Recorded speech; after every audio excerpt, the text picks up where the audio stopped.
Cet ouvrage avait été conçu pour assurer un meilleur confort et une meilleure hygiène à nos populations.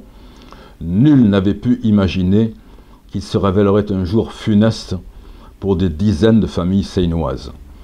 Nul n'avait pu imaginer qu'il serait, encore inachevé, utilisé comme abri lors des bombardements de la ville par nos alliés anglo-américains et qu'il serait le théâtre d'un épouvantable drame, celui du 11 juillet 1944, qui fit une centaine de morts.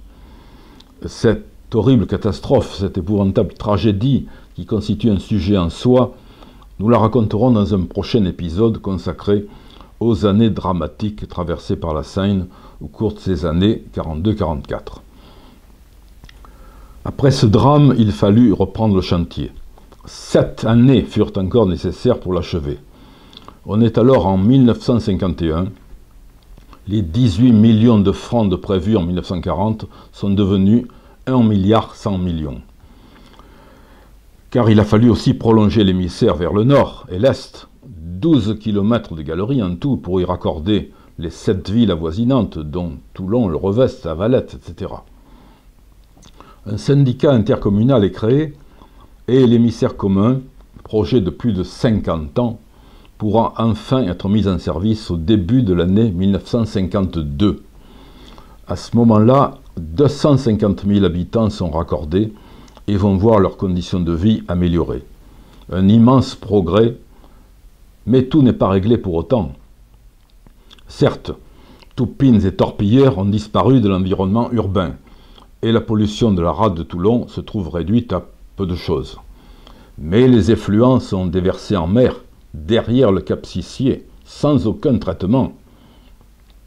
Pendant une première décennie, la pollution des fonds marins resta sous contrôle, grâce, disait-on, au pouvoir bactéricide inépuisable de l'eau de mer et aux puissants courants ligures censés entraîner la pollution vers le large et loin des plages. Mais à partir des années 60, avec une augmentation considérable du nombre d'habitants raccordés et donc du volume des effluents, une utilisation croissante de détergents, de plastique ou de matériaux divers imputrescibles, la côte sud de Sissier fut gravement polluée avec destruction de la plupart des espèces de la flore et de la faune sous-marine. Le temps était venu d'envisager l'épuration des déchets rejetés en mer. En 1971, la municipalité seinoise, dirigée par Philippe Giovannini, avec le conseiller à l'environnement Daniel Hugonnet, engagea des interventions à tous les niveaux pour faire admettre la nécessité de créer une usine d'épuration des eaux usées. Elle reçut le soutien et la confiance du président du syndicat intercommunal, le docteur Vittel, adjoint au maire de Toulon, mais il faudra encore 10 ans, 1981, pour faire admettre aux instances concernées que le site d'implantation devrait être celui que suggérait la Seine, à Sissier, au débouché de l'émissaire. Car le choix d'implanter une station d'épuration dans un site naturel, unique et protégé, sera l'objet de bien des controverses avec les pouvoirs publics. Pour surmonter les difficultés administratives, préserver le cadre environnemental et respecter la loi littorale, il faudra mettre en place des mesures compensatoires. Accès par un tunnel de 1200 mètres creusé dans la roche, aucune ligne électrique extérieure, intégration discrète de l'ouvrage dans le paysage et extension du domaine classé à 930 hectares. Après encore de multiples péripéties, des annulations, il faut rappeler que pas moins de 9 ministres de l'Environnement se sont succédés pendant la durée du projet de station d'épuration. Enfin, le permis de construire est accordé en septembre 1994 et les travaux de construction de la station commencent immédiatement. Il avait fallu entre-temps purger 120 000 m² de falaises de blocs instables, poser des écrans pare-pierre, 13 000 m² de grillages et filets, ancrer 450 pieux dans la roche et utiliser 30 000 pneus de camions usagés pour se protéger d'éventuelles chutes de pierre.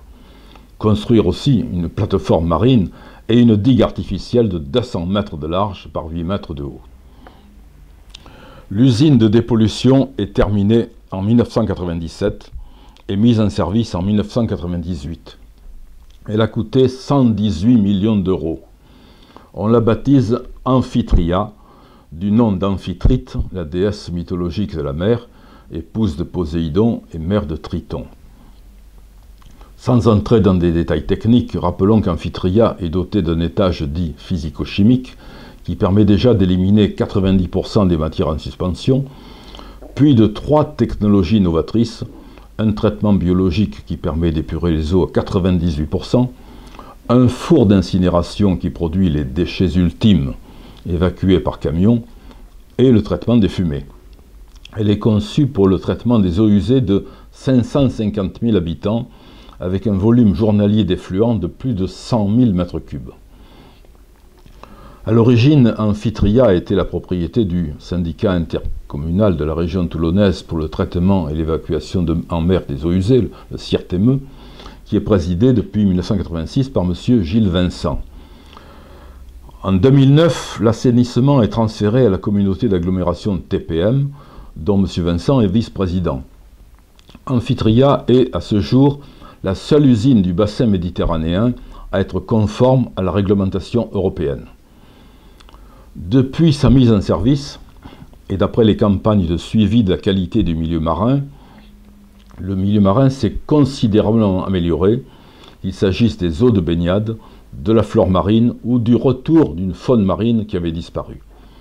Ces progrès considérables ont permis d'étendre, à la demande du préfet du Var, la zone Natura 2000 terrestre à la partie maritime du Cap Sissier jusqu'à l'isobate des 30 mètres. En termes de développement durable, le prochain défi reste celui des 20 millions de mètres cubes d'eau qui repartent actuellement en mer après traitement et qu'il serait vital de recycler, notamment pour les réservoirs incendies, l'arrosage d'espaces verts ou l'irrigation agricole. Mais ceci sera une autre histoire. En tout cas, entre le premier projet initié par Saturnin Fabre et la station Amphitria, l'histoire de l'assainissement à la Seine que je viens de vous résumer aura duré plus de 100 ans. Je vous remercie.